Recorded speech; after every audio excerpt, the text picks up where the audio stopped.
Dear students, good morning to all. I welcome you all in this class. इस video lecture के माध्यम से हम डिस्कस करेंगे कि रूरल लीडरशिप या ग्रामीण नेतृत्व क्या होता है।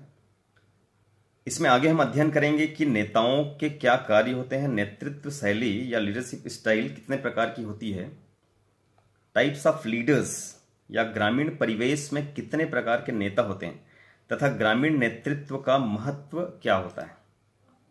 लेकिन सर्वप्रथम हम बात करते हैं कि लीडर और लीडरशिप क्या होता है।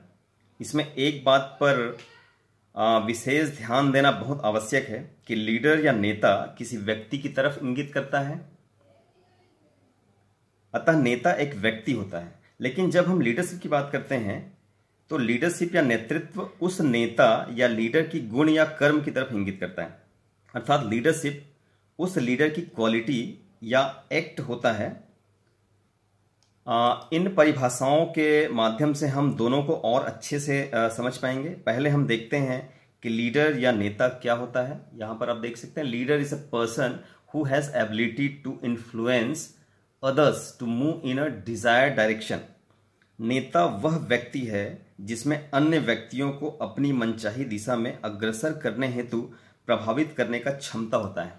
In other words, leader is a person who has been spontaneously considered or chosen as being influential in a specific situation। अर्थात नेता एक व्यक्ति है जिसे अन्यों के द्वारा विशिष्ट परिस्थितियों में प्रभावशाली व्यक्तित्व के रूप में अनायास स्वीकार कर लिया गया हो या चुन लिया गया हो। In other words, leaders are persons who are selected by the people because of their special interest or fitness to work on some phase of local program, and this definition was given by J.S. Garg. अर्थात नेता वे व्यक्ति होते हैं जिनका चुनाव लोगों के द्वारा किया गया है क्योंकि उनमें स्थानीय कार्यों को संपादित करने की विशेष रुचि एवं कार्य कुशलता होती है। We can take here another definition. A leader is an individual whose relations, judgments and feelings are accepted by the group as the basis of belief and action, and this definition was given by लिंडरमैन।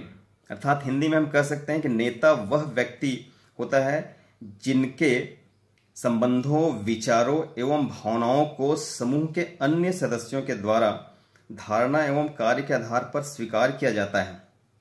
तो इन definitions के माध्यम से हम leader को बहुत अच्छे से समझ सकते हैं। अब हम बात करते हैं कि लीडरशिप या नेतृत्व क्या होता है। जैसे कि मैंने पहले ही कहा था कि नेतृत्व नेता का कर्म या गुण होता है जिसे हम निम्न प्रकार से परिभाषित कर सकते हैं। Leadership is the art of motivating a group of people to act toward achieving a common गोल।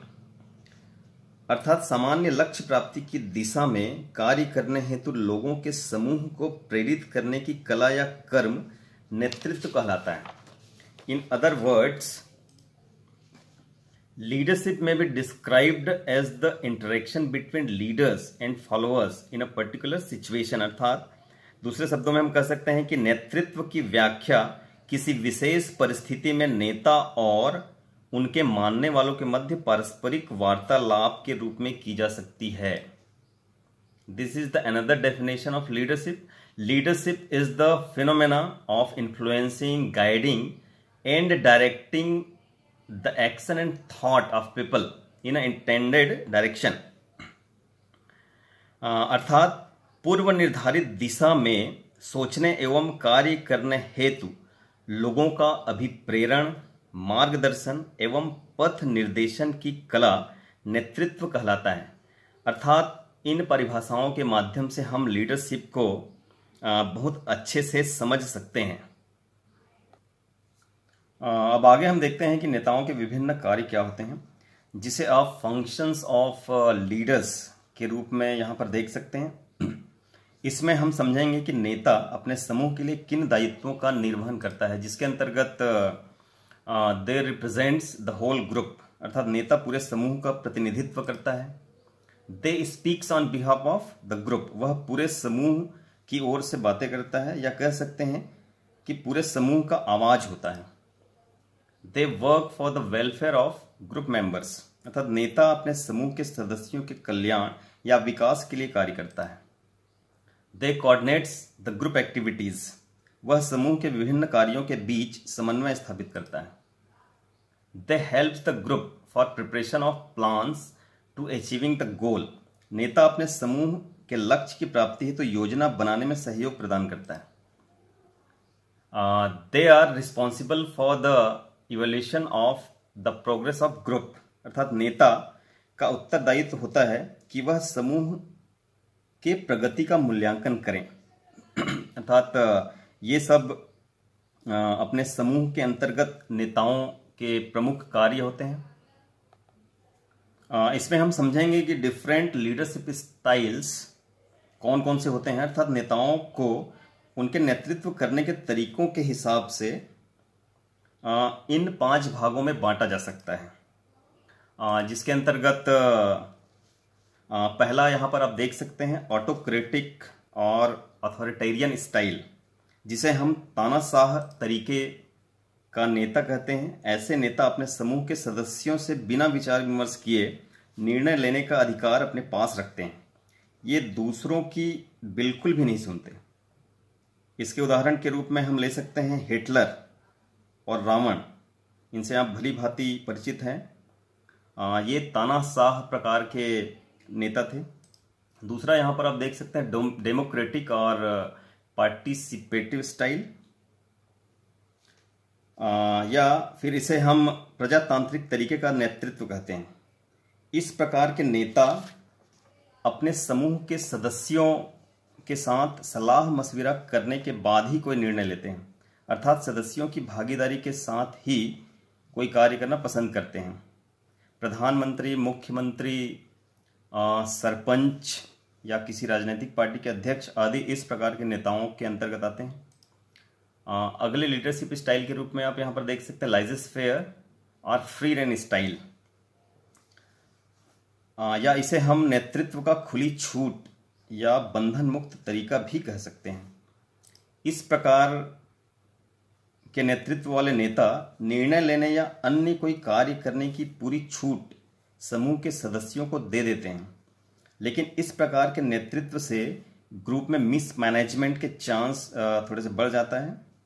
इस स्टाइल के उदाहरण के रूप में कुछ self help groups, farmers club या कुछ नॉन गवर्नमेंट ऑर्गेनाइजेशंस या फिर कुछ फार्मर्स ऑर्गेनाइजेशंस के लीडर को हम ले सकते हैं। अगले लीडरशिप स्टाइल के रूप में यहाँ पर आप देख सकते हैं पैटर्नलिस्टिक स्टाइल, या नेतृत्व के पैतृक तरीके के अंतर्गत नेता आते हैं जो समूह के सदस्यों के लिए पिता तुल्य होते हैं, तथा इस प्रकार के नेतृत्व करने वाले नेता समूह के सदस्यों को अपने परिवार के सदस्यों की तरह रखते हैं। राष्ट्रपिता महात्मा गांधी को हम इस स्टाइल के नेता के रूप में ले सकते हैं।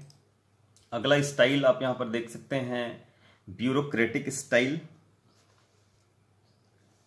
या नौकरशाही तरीका नेतृत्व का, और इस प्रकार के नेतृत्व के अंतर्गत ये नेता कई प्रकार के नियमों या रूल्स रेगुलेशंस में बंध कर अपना कार्य करते हैं।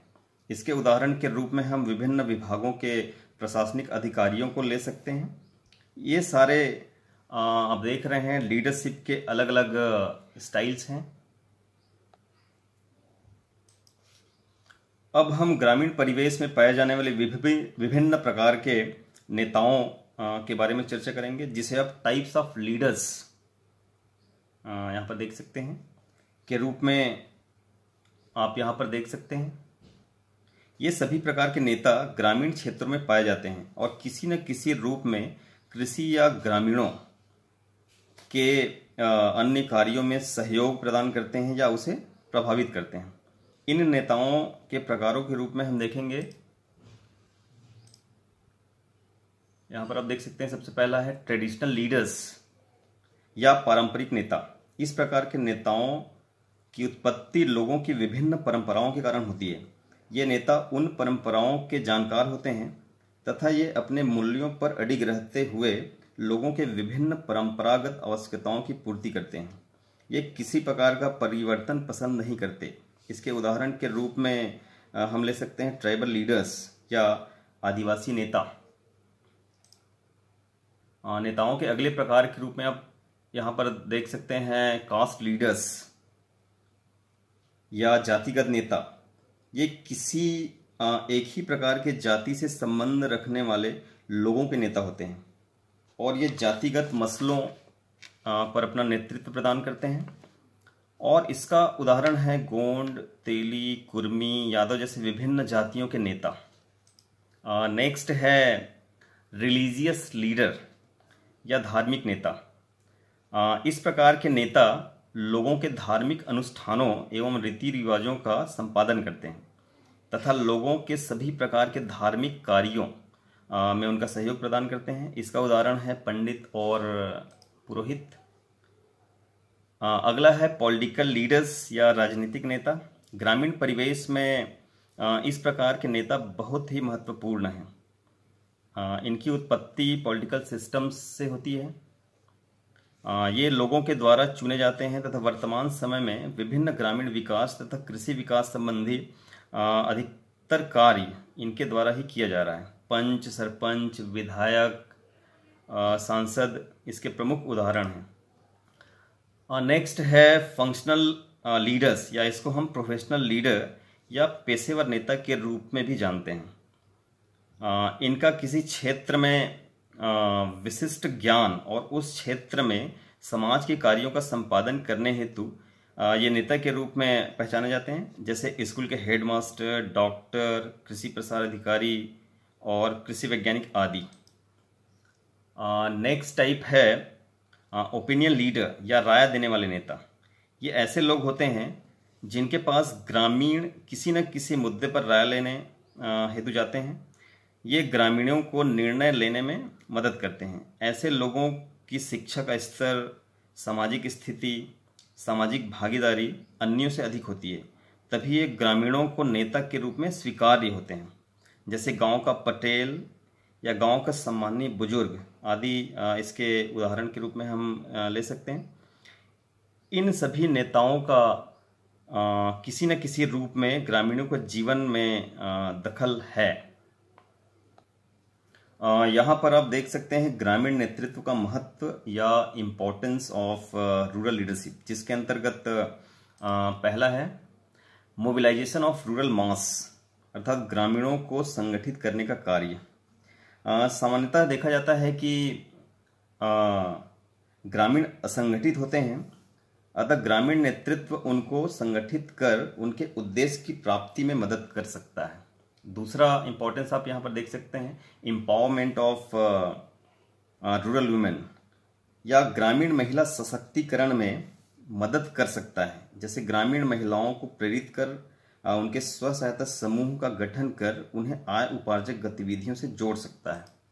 तीसरा महत्व के रूप में आप यहाँ पर देख सकते हैं bringing awareness about the development programmes, ग्रामीणों के बीच विकास के विभिन्न कार्यक्रमों के संबंध में जागरूकता ला सकता है।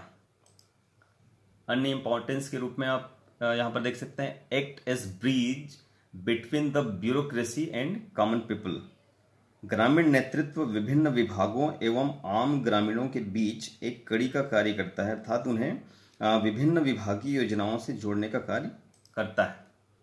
Another importance of rural leadership is proper selection of beneficiaries of development programs, अर्थात गांव में चलाए जाने वाले किसी विकास कार्य हेतु उपयुक्त लाभार्थियों के चयन में मदद करता है।